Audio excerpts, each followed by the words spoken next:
बिस्मिल्लाहिर्रहमानिर्रहीम। अस्सलाम वालेकुम। अल्लाह पाक की रहमत, करम, फजल और शुक्र के साथ आज की वीडियो करते हैं जी शुरू। जैसा कि आप जानते हैं कि लास्ट वीडियो में मिक्स वेजिटेबल का सालन पकाया था, तो फिर मैंने सोचा कि बलदार पराठे की रेसिपी भी उसके साथ शेयर कर दूं। लेकिन इस बलदार पराठे की ख़ास बात यह है कि ये आम जो घर में आटा गूंदा जाता है उसका है, इसके लिए स्पेशली आटा नहीं गूंदा। इस पराठे को नॉर्मली जो गंदम का आटा है जो घरों में यूज़ होता है, देहातों में लोग वही यूज़ करते हैं, उससे बनाया है। ये देख लें, अल्हम्दुलिल्लाह बिल्कुल सेम वही आटा है। इसको अभी फ्रेश नहीं गूंदा, यानी इसके अंदर कुकिंग ऑयल ऐड नहीं किया, नमक ऐड नहीं किया, इसके अंदर मैदा ऐड नहीं किया। ये गंदम का सिंपल आटा है। नॉर्मली घरों में आटे को गूंद के गंदम के आटे को फ्रिज में रख दिया जाता है थोड़ी देर के लिए रेस्ट देने के लिए, तो मैंने भी वही आटा यूज़ किया है। तो उसका पराठा तैयार करना है, तो उसके लिए सबसे पहले ये जो पेड़ा है इसको मैंने करके रख लिया था, तो उसको थोड़ा सा बेला है हाथ की मदद से। पहले जस्ट उसको पेड़े को शेप दी है हाथ की मदद से, अब बेलन की मदद से इसको बेलेंगे। लेकिन जिन हमारी प्यारी बहनों के पास बेलन नहीं है, जो लोग बेलन यूज़ नहीं करते, वो सिंपली इसको इस तरह रोटी को बनाना है। यानी मकसद सिर्फ हमने रोटी बनाना है, तो रोटी सिंपली आप वैसे भी बना सकते हैं, अगर चाहे तो बेलन के साथ भी बना सकते हैं। अब यहाँ पे जो बेलन सेट है वो मैंने यूज़ किया मार्बल का। अल्हम्दुलिल्लाह मार्बल का बेलन सेट यूज़ किया, लेकिन अनफॉर्चुनेटली इसके साथ का बेलन टूट चुका है। वो इंसिडेंटली टूट गया था, वो भी आने वाली वीडियोस में बताऊंगी कैसे टूटा था। तो मैंने जो दूसरा बेलन था वो यूज़ कर लिया है। अल्हम्दुलिल्लाह रोटी हमारी बन चुकी है। ज़रूरी नहीं है कि बिल्कुल गोल हो, आप किसी भी शेप की इसको बेल सकते हैं, बना सकते हैं।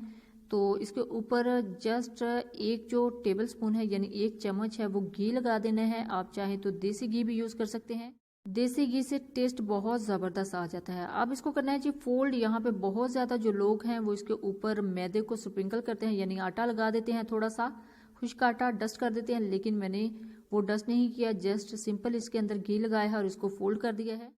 फोल्ड करना भी बहुत ही आसान है, यानी रोल करना उसको बहुत ही आसान है, इजीली रोल हो जाता है। इसको रोल करने के बाद इसको थोड़ा सा लंबा करना है।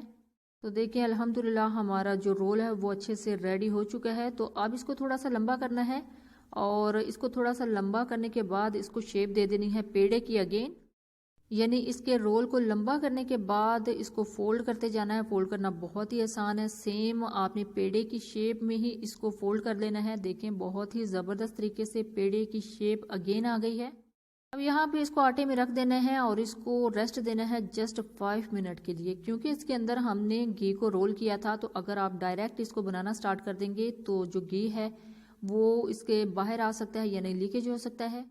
इसको जस्ट 5 मिनट का रेस्ट देना था। अल्हम्दुलिल्लाह 5 मिनट गुजर चुके हैं। तो अब चलते हैं जी दोबारा इसको बेलने की तरफ। तो इसको आटे के अंदर मैंने थोड़ा सा प्रेस किया है ताकि ये नीचे चिपके ना, और हाथों की मदद से थोड़ा सा प्रेस करना है। ऐसे प्रेस करने से इसकी अच्छी सी शेप आ जाएगी और फिर बेलने में भी आसानी होगी। आप चाहें तो डायरेक्ट आप इसकी रोटी बना सकते हैं हाथों से, लेकिन मैं यहाँ पे बेलन का अगेन यूज़ करूँगी। तो अल्हम्दुलिल्लाह अच्छे से सेट हो चुका है हमारा जो पेड़ा था, जो पराठा था। तो अब इसको थोड़ा सा बेल लेते हैं। बेलना भी बहुत ही आसान है, लेकिन आपने बहुत ज़्यादा जोर नहीं लगाना, क्योंकि इसके अंदर जो बल डाले हैं वो फिर या तो खुल जाते हैं या टूट जाते हैं। तो अब आपने इसको आराम से हैंडल करना है। मकसद यहाँ पे जस्ट हमने रोटी को बेलना है, थोड़ा इसका साइज बड़ा करना है और इसको थोड़ा सा पतला करना है। तो आप जिस तरह चाहे आप कर सकते हैं, लेकिन आपने कोशिश करनी है कि वज़न डाल के आपने इसको बेलना नहीं है। अल्हम्दुलिल्लाह हमारी जो रोटी है बहुत अच्छे तरीके से वो बेल चुकी है। ये देखें, इस तरह आप इसको थोड़ा सा सेट कर लें। और यहाँ पे भी जो इसकी शेप है वो ज़्यादा मैटर नहीं करती कि बिल्कुल सेम गोल हो। आप जिस तरह की चाहे इसको बेल सकते हैं, इजीली जिस तरह की शेप लाना चाहें ला सकते हैं।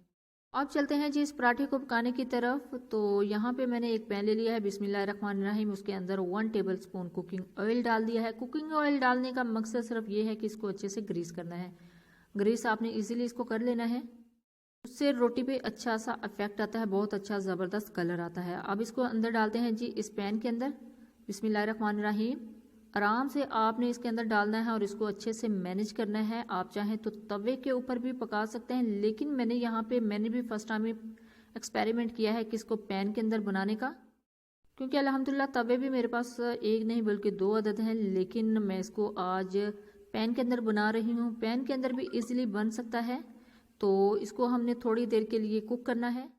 15 से 20 सेकंड ही एक साइड से आपने पकाना है और कोशिश करनी है अच्छे से उसका जो कलर है वो आ जाए दूसरी साइड पे और अच्छे से कुक हो जाए। अब इसको थोड़ा सा मैं मूव कर रही हूँ और कोशिश किया कीजिए कि जितने भी पराठे हैं वो नॉन स्टिक तवे पे या नॉन स्टिक पैन में बनाया करें, बहुत ही ज़बरदस्त बनते हैं, यानी साथ चिपकते नहीं हैं।